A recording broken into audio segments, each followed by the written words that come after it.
Yazi kwesinye isikhathi nina ama-South African niyadinga ukutshelwa iqiniso linjengoba linjalo. Hayi niyadinga nje ukutshelwa iqiniso linjengoba linjalo, asinandaba ukuthi liyababa iqiniso. Nina ama-South African niyamaxoki nina.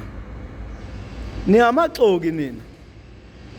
Ya nitshelwa yimi uMafavuke njengedanga abandoda eshisa yonke imizi yabathakathi ngesikhuni esodwa somlilo, indoda abayifaka emgodini ezingonyama yaphuma iphila, indoda abayifaka emlilweni uvutha amalanga yaphuma ingenamiyocu. Nina ama-South African namaxoki. Why nidla amandla kaZungula we-ATM?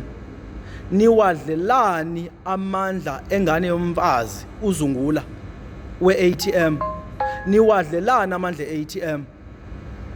Uyabona uZungula ulwe into ephalaphala farm, wayilwa njengoba esayilwa namanje.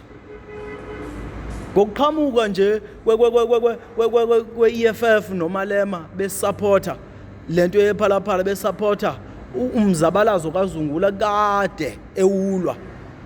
Senithi manje CIC dethi kumele votele uCIC. Nithini ngoZungula owaqala ukulwa le mpi ephalaphala? Niyazibona ukuthi namaxoki kanjani nina? Yekani ubuxoki ma-South African, yekani ubuxoki namaxoki nina. Sure.